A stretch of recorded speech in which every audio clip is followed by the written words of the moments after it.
And my foot was just like dangling. Oh, this you crazy mother. Yo! Hey, lady! You don't have OCD. You forgot your spaghetti! You have obesity. Okay, thank you. I didn't know my psychiatrist was on here. I'm actually starving. That should be my middle name. Amberlynn Hungry Reed. I don't know, I just feel so disconnected. She was like, you're healthy, but you are obese. Hello? Is anyone home? Hey girls, so Destiny uploaded another video to add to the ever-growing tea spilling series. Series? Saga? Either way, we are on to the year 2017 and Destiny has her handy-dandy notebook ready to go. So let's get into this one. This is probably the last little bit I'm going to read out of this notebook just because it's so much to sit and watch these like compilation videos and everything. I'm just basically, after me and Dana get together and are basically living together, it's pretty much all from memory. But me and Dana started dating February 13th, so it wasn't very long into February. After me and Dana started dating though, I do know that I had to help her and her mom out with getting to and from work. I think most of them had a way to work. I was usually driving them home, which I was taking Dana home anyway at night, and we were just hanging out a little bit, but I was still going home. Sometimes staying the night at her house, but I was mostly still going home to the apartment. She does seem a lot more mellow this time around, doesn't seem as thrilled about sharing the tea this time. Maybe it's because there is a theory going around that she and Amber are in on this drama together. And then on the weekends, I would stay with Dana. After work, go home with her and just be there till Sunday. And on Sundays, Amberlynn would have like this whole thing planned out with what she wanted me and her to do, whether that be going to the movies, grocery shopping, what have you. And at one point, we got a Costco membership because I was tired of her buying just like the smallest little bitty bits of things just so I'd have to take her shopping weekly. I was like, why do you have to grocery shop weekly? Why can't you do at least 2 weeks? Like, why does it have to be weekly? Because sometimes I would have plans and I would have to circulate myself around what Amberlynn needed to do, and it was just kind of annoying. And I thought the Costco membership would help. It didn't. It amazes me Amber's girlfriends were so easily controlled by her. Even after they break up, she continues to use people and no one says anything. Like I said, me and Dana started dating on February 13th, 2017. The day of Valentine's Day, I knew I had to take Dana the presents I had got her for Valentine's Day. I wanted to, hang out with her before we went to work and give her her presents. Amberlynn had me get up early and she asked if I would go get her some wine from the liquor store, and I was like, whatever, and I did. And then she got drunk in a video and and all that. Ah yes, the infamous drunk stream where Amber got drunk and spent the entire stream talking crap about Dana and her looks, Dana and Destiny's new relationship, and insisting she's moved on but very clearly wanted Destiny back. She also went on YouNow and acted a fool like she always does when she's drunk. Dance! Okay. Destiny is fucked. Like, oh my god, she's dating someone, you guys. Destiny is loving someone else. That's so funny. Like, go. Everyone wants me to date a guy, and I'm like, no. I don't wear pants in my videos. I'm a be real. I'm not wearing pants now. I'm never gonna get a job after this, but I'm having the best Valentine's Day that anyone could ever fucking give me. I don't need roses or chocolate or big ass teddy. I'm like really gross. You're way prettier than Dana. Everyone is saying that, boo. Like, my hair smells so good. If I could be this happy every day. I tried to spend a lot of time away from Amberlynn just because things were still kind of weird between us. And then after that, that's when Amberlynn's basically like, oh, bring Dana with us when we go to do stuff. So basically, it wasn't just like us trying to hang out with Amberlynn, me and Dana. It was me having to help Amberlynn go grocery shopping and do this and do that. And basically Amberlynn was like giving me the okay to just bring Dana with us so we could spend time together. Amberlynn states in one of those videos that I was offering to still take her everywhere and do those things that she needed to do. I did not offer. Maybe occasionally I did, but most of the time she was just asking if I could, and it was either I say yes or it was just all hell breaking loose. Just never hearing the end of it, so we would just do it. Okay, I was about to explain this when I literally made this video, and Amberlynn went live today and talked about Cash, my dog Cash. His name was Johnny Cash. So after all this tea spilling Destiny has been doing, Amber has been trying to come up with something she can spill on Destiny, so she went live and asked herself this question. What's one of the worst things Destiny ever did? She had a dog named Cash, who I actually would babysit when he was a puppy. There's something I want to talk to you guys about real quick. As you guys know, Cash is Destiny and Dana's puppy. So I am babysitting. This is Cash. Say hi. I think we have a camera shy baby. Literally, this little baby is so easy to watch. Look at him, just sleeping. He loves soft blankets, so. I got your tail. I got your tail. A lot of people were like, oh my god, why do they have a puppy? It's only 4 weeks old. They're just in the shower.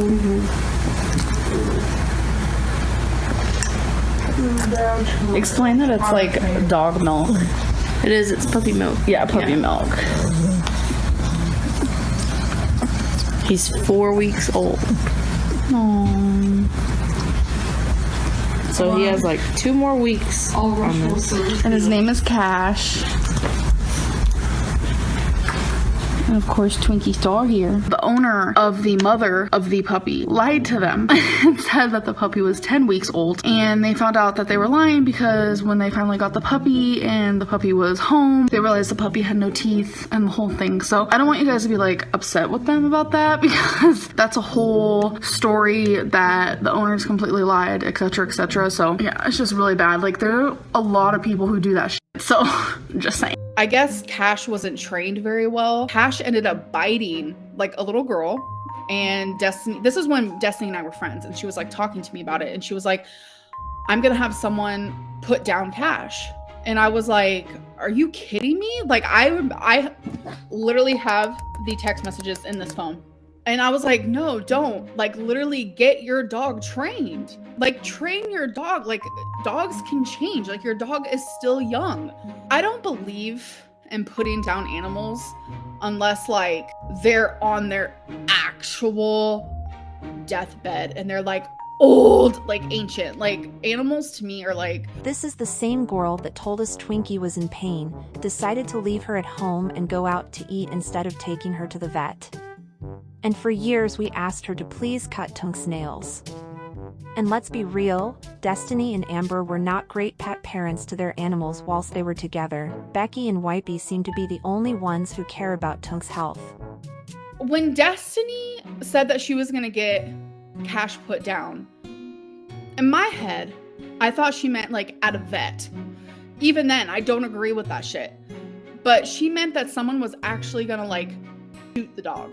I don't know where Cash is now. I have no idea. I don't know if Cash is still alive, but that to me was a pivotal moment in our friendship where I was like, Destiny is a piece of shit. And that's even something that like I messaged Destiny actually when she first started this drama between us. I said, are you gonna tell them that your mom beat me up? And are you gonna tell them that you tried to kill your dog? I said that. Yes, I did. Like, everything that you have said about me, you have exposed yourself. Well, now I see why Destiny isn't so chipper today. I had her babysit him a couple times when we were like gonna be out, because when we got him, he was supposed to be 6 weeks old.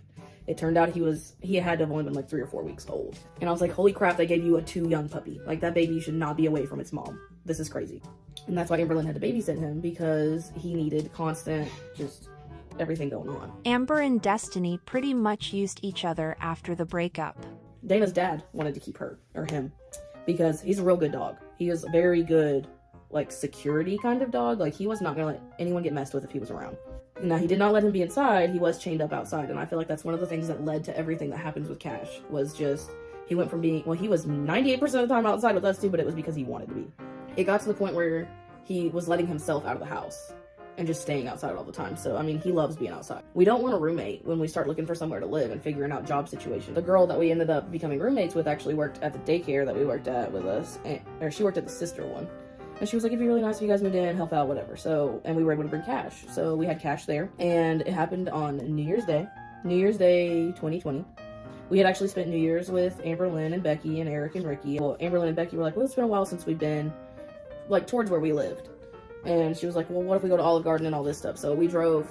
Our roommate starts calling Dana, and she's, like, hysterical. And she says that Cash has just bit her 2-year-old that was also living there. And we try to ask her what happened. Like, is the baby okay? Is it, like, you know, like, what happened? And she did not know. I just knew that with this happening and taking her to the hospital, that animal control and the health department were going to get involved, and 98% sure Cash was going to have to get put down. and it was either us take care of it or someone else. She got bit basically right here, like basically just one bite right here, and it was pretty rough. It was already very bruised. She didn't need stitches though or anything.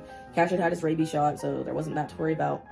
And I did have to fill out forms for the health department and animal control, and I asked them, you know, am I just gonna have to put him down, like what? And they said don't do anything until they came and assessed him, basically. I got a call while I was at work, I think the next day, just asking where the dog was and, you know, like what was being done right then. And I told him, you know, where he was, and I told them that we hadn't done anything to him, that, you know, she's like, okay, well, someone will be out tomorrow to do it. And I said, okay, well, I have to work, but someone will be there. So Dana's dad waited for this guy the next day. And listen, that Cash was also territorial over just like male gender. Like, he didn't like male dogs, he didn't like men, he liked Dana's dad, and that's literally about it. Well, Cash was down on a chain, and he let this health department guy walk down to him, rub his belly, scratch his ears, just act like the best dog to this man. And Dana's dad even explained to him, hey man, he doesn't like men, you know, don't try to get too friendly with him. And then he let him do all that. So it was just very surprising. And the guy basically said that he didn't deem Cash dangerous. He said that it was ultimately a family matter because we were all living together when it happened, and it was up to us what we thought should be done about Cash. And when we talked to Dana's dad about it, we were like, well, how can we trust him again in someone's house? Like, we don't know what he's going to do. And he basically just said, don't put him down. Just let him stay here with me, out here on his chain, being a good dog, so he can't get in no trouble. Because none of us wanted to see him put down. It was not an easy decision, but it was also, you have to worry about him biting somebody like that. You can get arrested for that, I believe, or at least charged, like, and pay medical bills and all of this. And I know Amberlynn tried to say, oh, you can retrain dogs. No, you can't. Like, sometimes there's nothing you can do for an animal. Well, June of 2021, we go to move in with Dana's dad after we come out of the house that we had together. The day that we're moving into the house, I don't know how, but he gets off of his chain, and my niece, who's 6, is swinging on the swing set that's up by the house, and he's just like, probably like 6 feet away from her, just like at a stance and growling.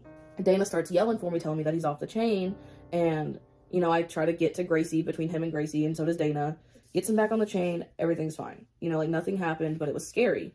And I felt bad for him. I was playing with a stick with him, like we were playing with toys. I was loving on him, like he was being such a good dog.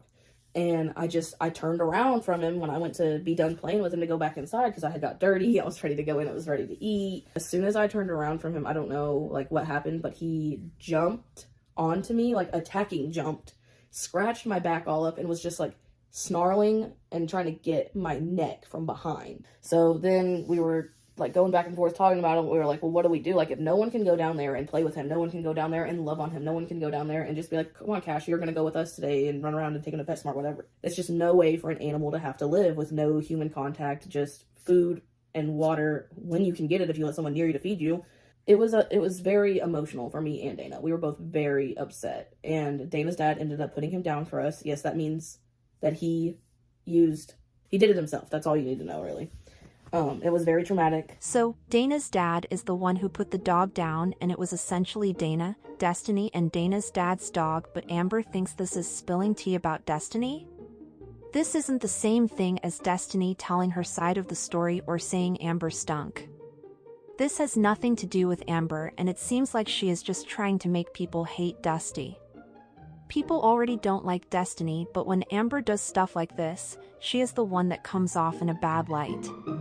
So that is what happened with Cash. It wasn't her story to tell, it wasn't her business. She can try to say that she tried to make like this big deal about everything when it was going on. I don't remember her making a big deal of everything. I just remember trying to take care of that baby, try to get everything figured out with the health department. I had a lot of stuff going on when it went down. I don't remember her putting her 2 cents in towards it.